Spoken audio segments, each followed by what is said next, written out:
Good morning, friends. It is truly a beautiful morning. Can you hear the donkeys?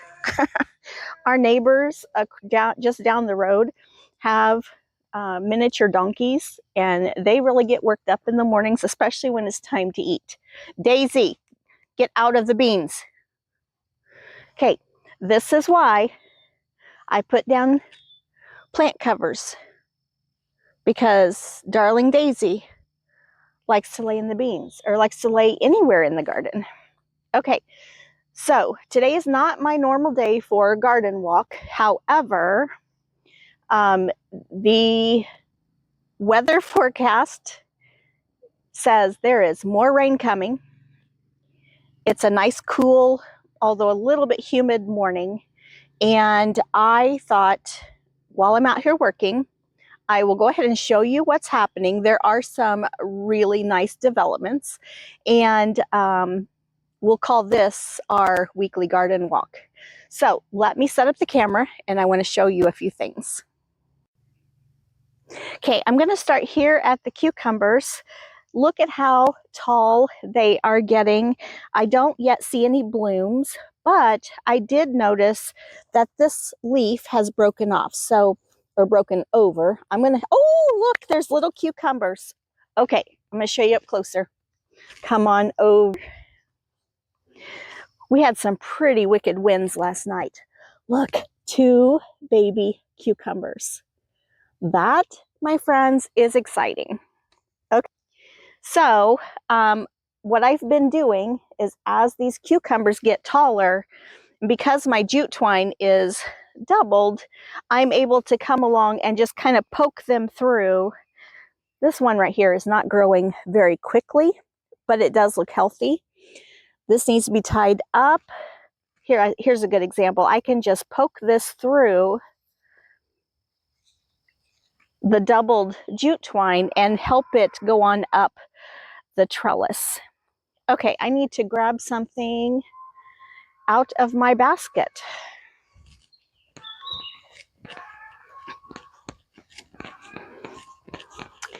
You better not be drinking my coffee, sissy girl.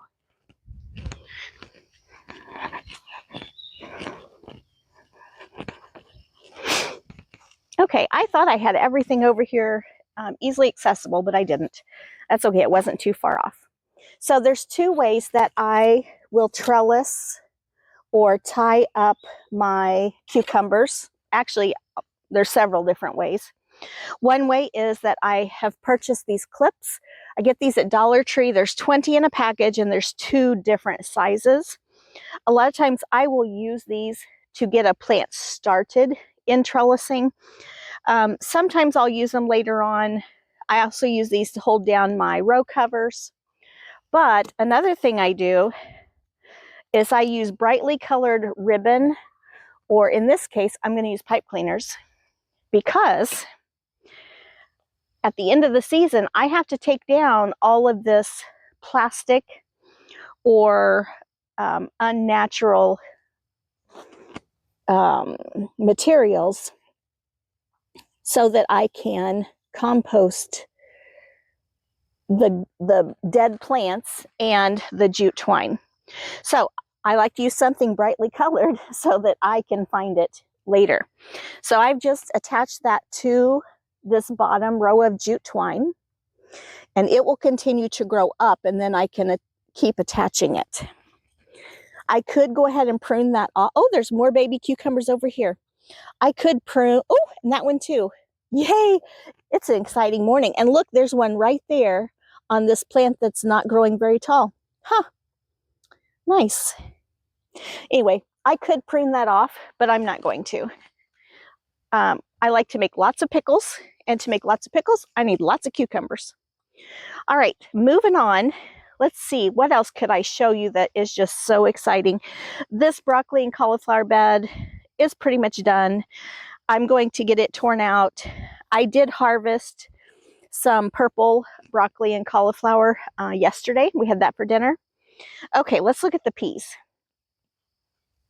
Oh, the broccoli and cauliflower here will be torn out, and that's where I'm going to plant my popcorn. The peas are taller than me. Oh, I lift you up so you can see. Well, maybe I have you up as high as you'll go. Oh, there we go. Straighten you out a little bit. Okay, now can you see? Nope. Oh, it's even out of the camera range. So the peas have grown taller than me on both sides. Unfortunately, there's a lot of yellowing on the leaves, which could be from lots of rain. They're just drowning. Let me taste this one.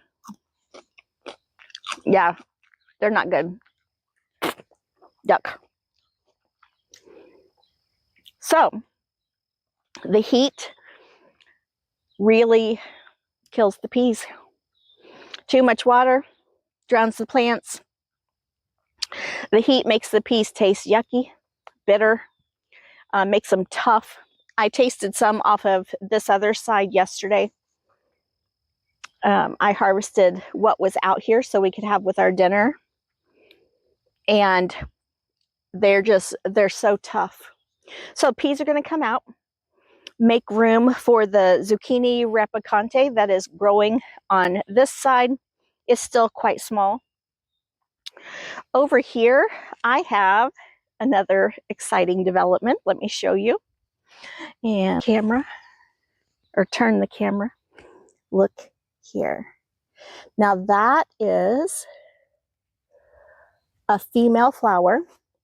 I do not currently have any male flowers, so that one's probably not going to be pollinated. Oh, but here's another one coming up. Okay, I need to check to see if that, okay, so that's a honey nut. I need to check to see if that even needs a pollinator. I'm not sure. I did not, I'm sorry, I'm trying to adjust the camera. I did not put anything else on that trellis. And that honey nut will take up quite a bit of space. So I may go ahead and add something else. I think I have one more honey nut squash in my stash of plants. So I may put it over here on this other side. Okay. Carrots and garlic doing very well. According to when the scapes showed up, I should be able to harvest garlic next week. However, before I can harvest garlic, I need some of the leaves to die back. And so here you can see 1, 2 on this plant has died back. There's grass. I need for about 4 on each plant to die back before I can actually harvest that. So it may be actually another 2 weeks before I get to do that. The beets, I've been harvesting just a few at a time to roast with our supper. I love to throw raw veggies on a sheet pan, toss it with some olive oil and some seasonings and roast it. And they are just so delicious.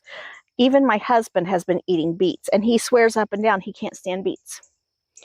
Okay, asparagus, I tried to tie it up, and it is just falling over again.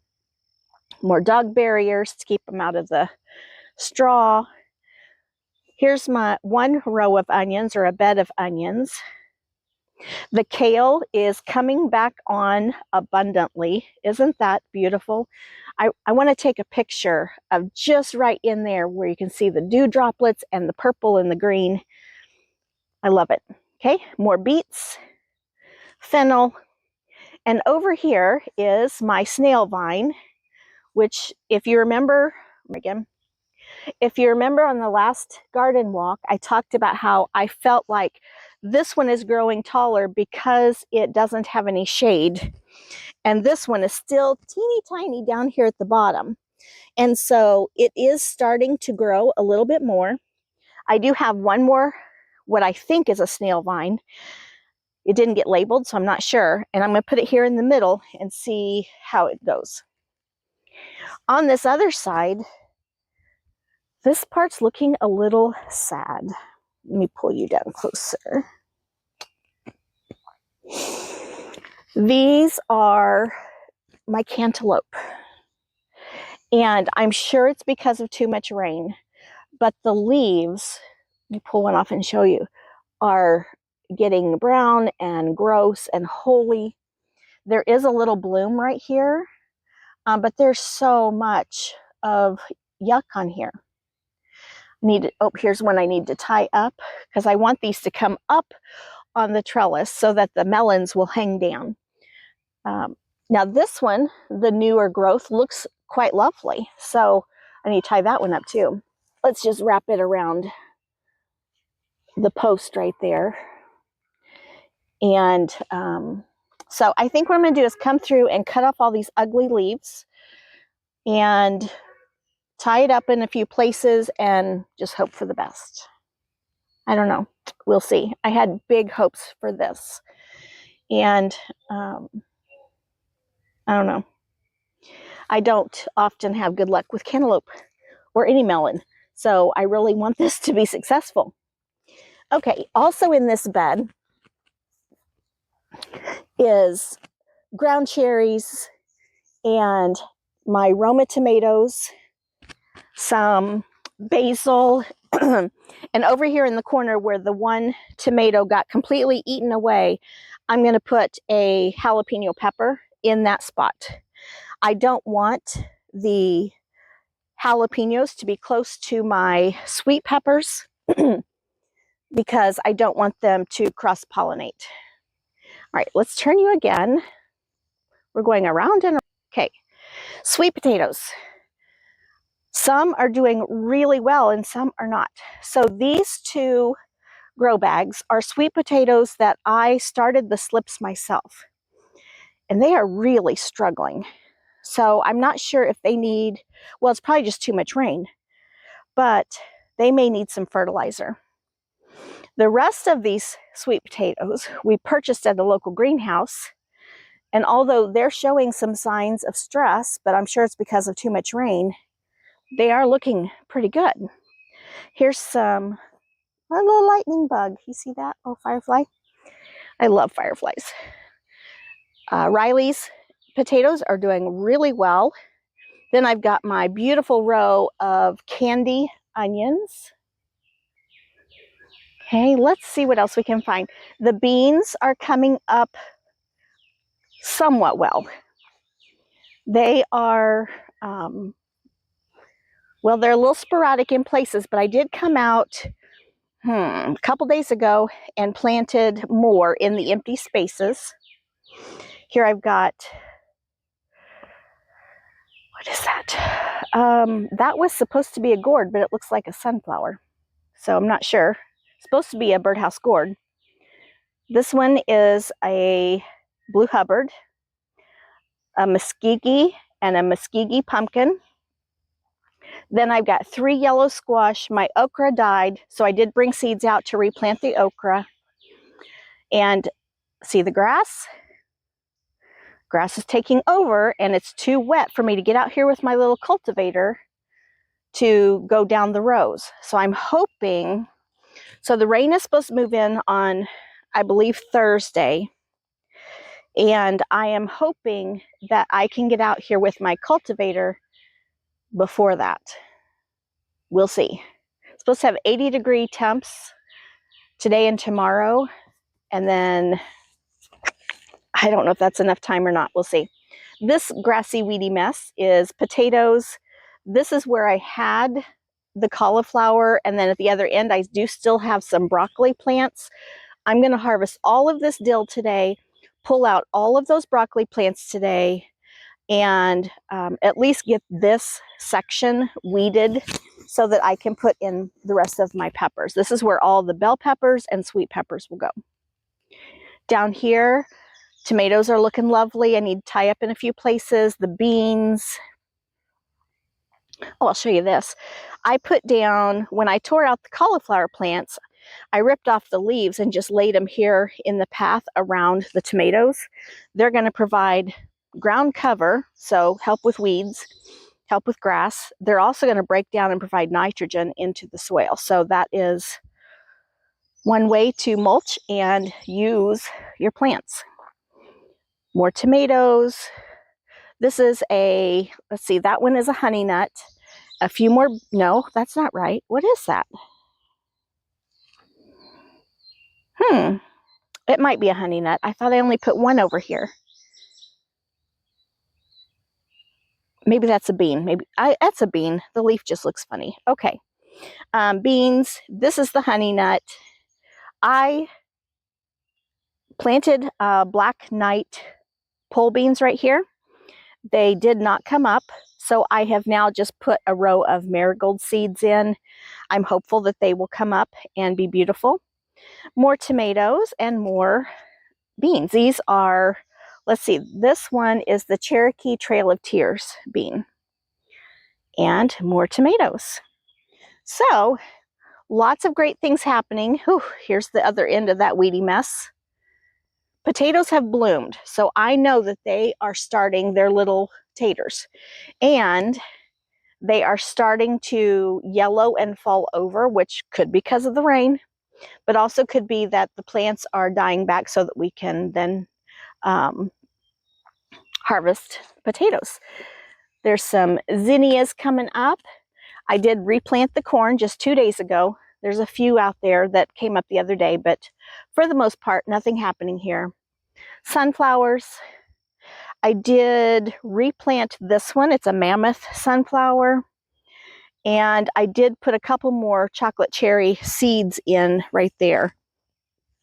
This one is called a teddy bear sunflower. And I didn't have any luck growing those last year, so I'm very excited that I have 2 right there. And hopefully they will get big and beautiful, and they're supposed to be kind of a fuzzy sunflower. So now I want to take you up. Here's my wagons of work. All the peppers. I've got peppers in there, a few flowers, a honey nut, a cucumber, some celery. I am going to put up in this tire, which I have not shown you before, I'm going to put Mexican sunflowers. In fact, I have the packet here in my pocket I can show you. I'm going to put those up in that tire. I love the Mexican sunflowers. They're so beautiful, but they get really big and really heavy, and they tend to fall over. And so I grew those in my garden last year, and when they got big and heavy and fell over, which I didn't know they would do, it took out some of my other valuable plants. So I don't want them in the garden again. Center dry flower bed.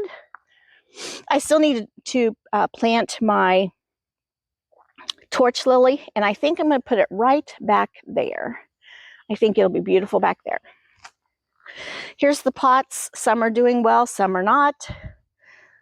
Some died before we got all the rain. Some are struggling because of the rain. Lots of zinnias coming up.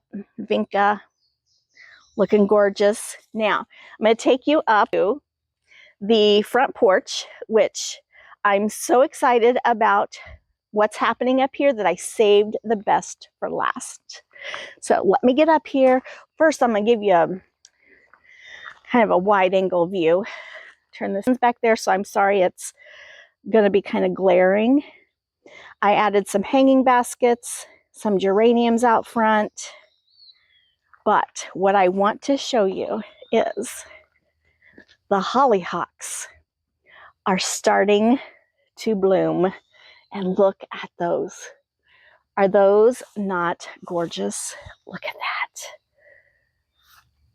I just think, oh, let me get it in there. Come on, leaf, get out of my way. I think they are so beautiful. And there's my lilies hanging on. I love it. Now, there's one more area I have not showed you, but I'm going to show you right now. And I don't show it a lot because it is a weedy mess.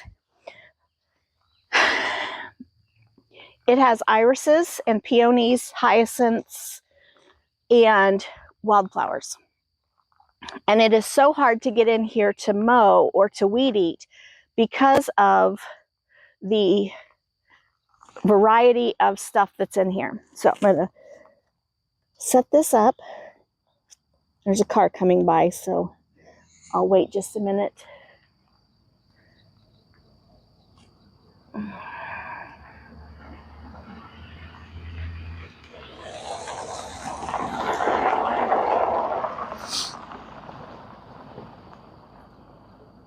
Okay, so what I want to show you is this right here. I'll bring you closer so you can see it, is milkweed. And I started that milkweed 2 years ago from seed that I purchased from Baker Creek, excuse me, rareseed.com. And I am so excited that they are going to bloom. Here are some black-eyed Susans that I don't even know how they got started in here. And look at the ladybugs. Hello, ladybugs. Welcome to my garden. I've got spiderwort, which was one of my grandpa's favorite wildflowers. There's just so much going on in here that we try to kind of keep it mowed around the edges, but really it is so hard to get in here. And actually right in this area are some flat stones that somebody put in. I'm guessing that they had a little walkway through here. But super beautiful when it's blooming. The irises in this area were gorgeous. Here's some daylilies that are getting ready to bloom, one of my favorite wildflowers,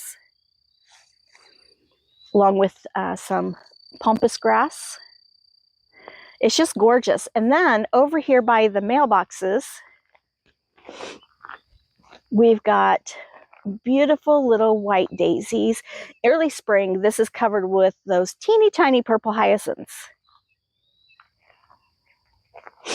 More lilies, some more spiderwort, and the yuccas, which are not my favorite plant. However, they do bring in the pollinators.